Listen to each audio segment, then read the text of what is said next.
ನಮಸ್ಕಾರ ವೀಕ್ಷಕರೇ, welcome back to my channel. ಈ ವಿಡಿಯೋದಲ್ಲಿ one of the best historical ಪ್ಲೇಸಸ್ಗಳಾದ ಬಾದಾಮಿ, ಪಟ್ಟದಕಲ್ಲು ಮತ್ತು ಐಹೊಳೆ ಬಗ್ಗೆ ಇನ್ಫಾರ್ಮೇಷನ್ ಶೇರ್ ಮಾಡಿದ್ದೀನಿ ವೀಕ್ಷಕರೇ. ಈ ಪ್ಲೇಸಸ್ ಎಲ್ಲ ಬರೋದು Bagalkote district, north Karnataka side ವೀಕ್ಷಕರೇ. ಬಾಗಲಕೋಟೆಯಿಂದ 80 ಕಿಲೋಮೀಟರ್ಸ್ ಆಗುತ್ತೆ ಬಾದಾಮಿ. ನೀವು ಬೈ ಟ್ರೈನಾರು ಬರ್ಬೋದು ಆರ್ ಬೈ ಬಸ್ಸಸ್ಸಾರು ಟ್ರಾವೆಲ್ ಮಾಡ್ಬೋದು. ಬಾದಾಮಿಯಿಂದ ಪಟ್ಟದಕಲ್ಲು 22 ಕಿಲೋಮೀಟ್ರ್ ಆಗುತ್ತೆ ಮತ್ತು ಪಟ್ಟದಕಲ್ಲಿಂದ ಐಹೊಳೆ ಒಂದು 12 ಕಿಲೋಮೀಟ್ರ್ ಆಗುತ್ತೆ ವೀಕ್ಷಕರೇ. ನೀವು ಒನ್ ಡೇ ಟೂರ್ ಪ್ಲ್ಯಾನ್ ಮಾಡಿದರೆ ಎಲ್ಲ ಒನ್ ಡೇಲೇ ಬಾದಾಮಿ, ಪಟ್ಟದಕಲ್ಲು, ಐಹೊಳೆ ಎಲ್ಲವೂ ಒಂದೇ ದಿನ ಕವರ್ ಮಾಡ್ಬೋದು ವೀಕ್ಷಕರೇ. ಬಾದಾಮಿನ ಆಗಿನ ಕಾಲದಲ್ಲಿ ವಾತಾಪಿ ಅಂತ ಕರಿತಿದ್ರು ವೀಕ್ಷಕರೇ. ಆ ಬಾದಾಮಿನ ಆಳ್ವಿಕೆ ಮಾಡ್ತಾ ಇದ್ದಂಥವ್ರು ಚಾಲುಕ್ಯ ರಾಜವಂಶಸ್ಥರು ಅದನ್ನು ಆಳ್ವಿಕೆ ಮಾಡ್ತಾಯಿದ್ರು.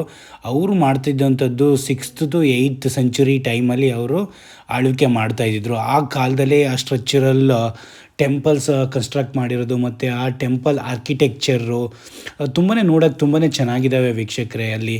ಮತ್ತು ಅಲ್ಲಿ ತುಂಬ ರಾಕ್ ಟೆಂಪಲ್ಸು ಮತ್ತು ಬಾದಾಮಿ ಕೇವ್ ಟೆಂಪಲ್ಸು, ಭೂತನಾಥ ಟೆಂಪಲ್ಲು ಮತ್ತು ಬಾದಾಮಿ ಶಿವಾಲಯ ಮತ್ತು ಅಗಸ್ತ್ಯ ಲೇಕು ಮತ್ತು ರಾಕ್ ಕಟ್ ಕೇವ್ಸು ತುಂಬಾ ಪ್ಲೇಸಸ್ ಇದೆ ವೀಕ್ಷಕರೇ ನೋಡಬೇಕು ಅಂದರೆ.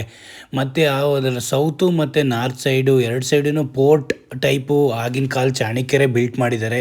ಅದನ್ನು ನೋಡೋಕ್ಕೆ ತುಂಬ ಚೆನ್ನಾಗಿರುತ್ತೆ. ಮತ್ತು ಇಲ್ಲಿ ಮಲಪ್ರಭಾ ರಿವರು ಅಲ್ಲಿ ಹರಿದೋಗೋದ್ರಿಂದ ಎಲ್ಲ ನೋಡೋಕ್ಕೆ ತುಂಬಾ ಚೆನ್ನಾಗಿರುತ್ತೆ ವೀಕ್ಷಕರೇ. ಇಲ್ಲಿನ ಬಂಡೆಗಳೇ ಒಂಥರ ಡಿಫ್ರೆಂಟ್ ವೀಕ್ಷಕರೇ. ಇಟ್ಸ್ ನಾರ್ಮಲ್ ರಾಕ್ ಥರ ಕಾಣಿಸೋದೇ ಇಲ್ಲ. ಇದು ಒಂಥರ ಸ್ಯಾಂಡ್ ಸ್ಟೋನ್ ಫಾರ್ಮೇಷನ್ ಥರ ಅಷ್ಟು ಚೆನ್ನಾಗಿ ಕಾಣಿಸುತ್ತೆ ಇಲ್ಲೆಲ್ಲ. ಇವೆಲ್ಲ ಮಸ್ಟ್ ವಿಸಿಟ್ ಪ್ಲೇಸಸ್ಸು ವೀಕ್ಷಕರೇ. ಒನ್ಸ್ ನೀವು ಬಾದಾಮಿನ ಎಲ್ಲ ವೀಕ್ಷಣೆ ಮಾಡಿದ ಮೇಲೆ ಇಲ್ಲಿಂದ ಪಟ್ಟದಕಲ್ಲಿಗೆ ಪ್ರಯಾಣ ಬೆಳೆಸ್ಬೋದು ವೀಕ್ಷಕರೇ. ಪಟ್ಟದಕಲ್ಲು ಇಲ್ಲಿಂದ ಬಾದಾಮಿಯಿಂದ ಬರೀ 20 ಕಿಲೋಮೀಟ್ರು. ಪಟ್ಟದಕಲ್ಲನ್ನ ಆಗಿನ ಕಾಲದಲ್ಲಿ ರಕ್ತಾಪುರ ಅಂತ ಕರಿತಿದ್ರು ವೀಕ್ಷಕರೇ. ಇಲ್ಲಿ ತುಂಬಾ ಹಿಂದೂ ಮತ್ತು ಜೈನ್ ಟೆಂಪಲ್ಲು ಕನ್ಸ್ಟ್ರಕ್ಟ್ ಆಗಿರೋದು ಇಲ್ಲಿ. ಮತ್ತು ಸೇಮ್ 7th ಮತ್ತು 8th ಸೆಂಚುರಿ ಟೈಮಲ್ಲಿ ಇಲ್ಲೂ ಚಾಣಕ್ಯರೇ ಆಳ್ತಾ ಇದ್ದಿದ್ದು. ಹಾಗಾಗಿ ಆ ಸ್ಟ್ರಕ್ಚರಲ್ ಟೆಂಪಲ್ಸು ಮತ್ತು ಆ ಆರ್ಕಿಟೆಕ್ಚರ್ ಆ ಥರ ಬಿಲ್ಡ್ ಮಾಡಿರೋ ಟೆಂಪಲ್ಸ್ಗಳು ನೋಡೋಕ್ಕೆ ಒಂಥರ ಖುಷಿಯಾಗುತ್ತೆ. ಇಲ್ಲೂ ನೀವು ಒಂದು 10 ಟೆಂಪಲ್ಸ್ನ ನೋಡ್ಬೋದು ವೀಕ್ಷಕರೇ. ವಿರೂಪಾಕ್ಷ ಟೆಂಪಲ್ಲು ಮತ್ತು Mallikarjuna temple, Sangameshwara temple to Kashi Vishweshwara temple, Shri Mahanandi temple, ಹೀಗೇ ತುಂಬ ಟೆಂಪಲ್ಸ್ನ ನೀವು ಅಲ್ಲಿ ವೀಕ್ಷಣೆ ಮಾಡ್ಬೋದು ವೀಕ್ಷಕರೇ. ಪ್ರತಿಯೊಂದು ಟೆಂಪಲ್ಲು ಎಲ್ಲ ನಿಯರ್ ಇರೋದ್ರಿಂದ ನೀವೆಲ್ಲ ಟೆಂಪಲ್ಗಳ್ನೂ ಅಲ್ಲಿ ಕವರ್ ಮಾಡೋದು. ಟೆಂಪಲಿಗೆ ಹೋಗೋದಕ್ಕಿಂತ ಅಲ್ಲಿರೋ ಆ ಸ್ಟ್ರಕ್ಚರಲ್ ಆರ್ಕಿಟೆಕ್ಚರ್ ಡಿಸೈನ್ ಮಾಡಿರೋ ರೀತಿ ಆಗಿನ ಕಾಲದಲ್ಲಿ ಟೆಂಪಲ್ ನಾವು ನೋಡೋಕ್ಕೇ ಒಂದು ಖುಷಿಯಾಗುತ್ತೆ ವೀಕ್ಷಕರೇ. ಒನ್ಸ್ ಪಟ್ಟದಕಲ್ಲು ನೀವು ವೀಕ್ಷಣೆ ಮಾಡಿದ ಮೇಲೆ ಇಲ್ಲಿಂದ ಐಹೊಳೆಗೆ ಪ್ರಯಾಣ ಬೆಳೆಸ್ಬೋದು ವೀಕ್ಷಕರೇ. ಇಲ್ಲಿಂದ ಓನ್ಲಿ 10 ಕಿಲೋಮೀಟರ್ಸ್ ಐಹೊಳೆಗೆ. ಈ ಐಹೊಳೆಯಲ್ಲೂ ಕೂಡ ನಿಮಗೆ ಬೌದ್ಧಿಸ್ಟ್, ಹಿಂದೂ ಮತ್ತು ಜೈನ್ ಟೆಂಪಲ್ಗಳು ನೋಡೋಕ್ಕೆ ತುಂಬ ಸಿಗ್ತವೆ ವೀಕ್ಷಕರೇ.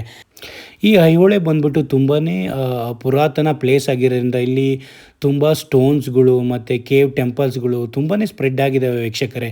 ಅದು ಮಹಾಬಲಪ್ರಭಾ ರಿವರ್ ಕೂಡ ಅದ್ರ ಕೇವ್ಸ್ ಪಕ್ಕನೇ ಹರಿದೋಗೋದ್ರಿಂದ ಪ್ಲೇಸಸ್ನೆಲ್ಲ ನೋಡೋಕ್ಕೆ ತುಂಬಾ ಚೆನ್ನಾಗಿದ್ದಾವೆ. ಮತ್ತು ಆ ಆರ್ಕಿಟೆಕ್ಚರು, ಆ ಸ್ಟ್ರಕ್ಚರಲ್ ಡಿಸೈನ್ ಮಾಡಿರೋ ರೀತಿ ಅವೆಲ್ಲ ನೋಡೋಕ್ಕೆ ತುಂಬಾ ಖುಷಿಯಾಗುತ್ತೆ ವೀಕ್ಷಕರೇ. ಲೈಫ್ ಟೈಮ್ ಒನ್ ಟೈಮ್ ಆದರೂ ಇವೆಲ್ಲ ವೀಕ್ಷಣೆ ಮಾಡಬೇಕು ನಾವು.